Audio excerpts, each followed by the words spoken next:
facilities there to occupy 800 prisoners at any one time in industry and programs. So this is about getting people job ready and getting them out in the community. That's then linked with community-based corrections, where instead of sending somebody to custody, you get community work orders, or you get orders to keep people in a home community on home detention and those sorts of things. So they're all the sort of things that we have in our toolbox to manage those numbers, and I think they're very effective. And I think working with communities and building community partnerships is really an effective way for us to manage that prison system and in fact reduce the burden of the taxpayer, I guess, and keeping people in custody. Mr Cole fears that the combination of cuts to legal aid, mandatory sentencing and the industry that has grown around the prison system will make it increasingly difficult to reverse the trend. I can say is that there is an industry built on the back of our suffering. There is an industry around the incarceration of Indigenous people, and nobody wants to disrupt that industry by fixing the problems and keeping people out of prison. Danny Tees-Johnson, NITV News. Residents of Wilcannia in far western New South Wales have been given the all clear to drink the water after a contamination scare. The Central Darling Shire Council discovered the E. coli bacteria in the water system 2 weeks ago. Locals were told not to drink water unless it had been boiled. Now the council says people should let their taps run for a few minutes as a precaution, and then the water will be fine to drink. Representatives of the Gomeroi people say they plan to visit every town in New South Wales to highlight their opposition to a coal mine in the state's north. They aim to get as many signatures as they can when they visit communities on their culture ride. For months, the Gomeroi people have joined environmentalists in protesting against the Maules Creek mine near Gomeroi. They're unhappy because they can't access the mine area, which they say contains burial sites and other cultural artefacts. Traditional owners say the federal government has failed to protect the site. Now they're planning to travel the length and breadth of New South Wales, starting with local people. What they need now is to get the Gomeroi Nation on side, the whole of the nation, to support them in objecting and fighting against Whitehaven from destroying a very, very significant area with an open-cut coal mine and the destruction of a state forest. The elders say they've been treated badly by the mine's owners, who they say have desecrated the burial grounds of their ancestors. And Whitehaven are just very belligerent. They don't care about the native title process. They're not negotiating in good faith, and they're very, they're ready for to go a full-blown war on this one because it's quite a rich mine. In a statement, the mine's owner, Whitehaven Coal, says it's worked hard with all registered Aboriginal parties to ensure that sites of cultural significance are respected and preserved. While TOs opposed to the mine say Whitehaven has divided the local community, the company argues a majority of local traditional owners share its view. Matthew Sadler, NITV News. The Melbourne Indigenous Arts Festival kicks off tomorrow and it features a diverse range of performances for all ages. Pioneering Aboriginal musician Bart Willoughby will take the stage and become the first Indigenous artist to record and perform on Melbourne Town Hall's grand organ. Indigenous theatre, music, literature, film, cabaret and dance. You name it, Melbourne's got it.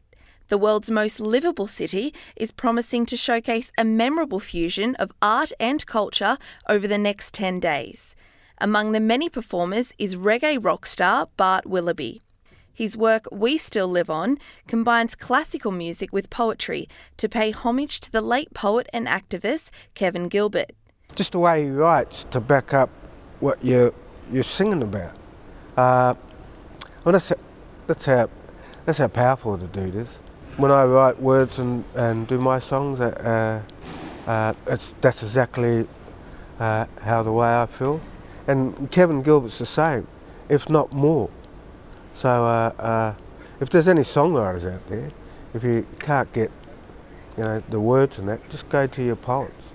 He has also woven in touching personal stories to explore Aboriginal history and acknowledge his family's past. My life's a bit tragic. I actually come from Maralinga, and my grandparents were excuse the phrase, put down after the bombs went off. That's how come I ended up in South Australia.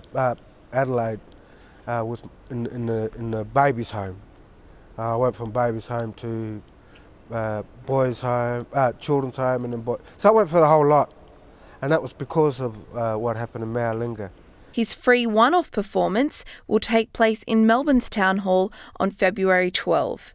Tara Callanan, NITV News. A sacred ceremony normally reserved for important members of the Bunich clan in Kakadu will be for the first time performed off-country in Canberra. A special delegation of people made the announcement today. It'll kick off the 50th anniversary celebrations for the Australian Institute of Aboriginal and Torres Strait Islander Studies. The chair of IATSIS, Mick Dodson, says it will be an honour. It's a great honour for us that these people have agreed to come down and perform this ceremony. It's never been performed outside of Kakadu. That makes it pretty special for us. Ronald Lamilami is a ceremonial elder and he's helping coordinate the performance. It's a journey from the east, and then the East Islanders will perform, and then hand over the things over to the West Island, and we'll perform, and then we'll give that to the chairperson of IATSIS. The bone ceremony will take place on the 25th of March. A stoush is brewing between Maori and a government agency which wants to open up a traditional paua or abalone gathering area to commercial divers. They fear that the traditional supply of paua will be devastated within weeks and could take decades to recover. Maori TV reporter Adrian Stevenon travelled to New Zealand's South Island to find out more. It's the black gold of the sea, paua, a tribal treasure many claim is being plundered for profit. However, for more than a quarter of a century, these pristine clusters along the Otago and Southland coastlines have been off limits to commercial divers. But that could be about to change. If they open it up, they will come in here and they will just take everything that they can. It's an easy payday for them. And then when we come here, there's nothing left. It's just not fair, mate. To get their share of the spoils, a new proposal by the Ministry of Primary Industries could see commercial divers get access to an extra 25 kilometres of coast that currently they can't touch. What is being proposed is reduced pressure on the areas that are currently fished, and that effort spread out along a much larger coastline. It's an idea that the coastal hapu of Otago, who have gathered this taonga for centuries, are dead against. The worst case scenario, that people that go and gather a feed can't do it. And not because of some terrible disease or because of water pollution or any other such thing, but because the powers that be have allowed the coastline to be overfished. Former All Black Case Muse is a big man who's big on paua. Yep. Not backwards at coming forward, he's now leading a new pack of hundreds against the new proposal. Get in quick, because if the commercial guys get in there won't be any for anyone. The movement's called Paua to the People, and their fight is to protect this kai. New Zealand's paua industry may be worth $60 million a year, but to these guys, it's priceless.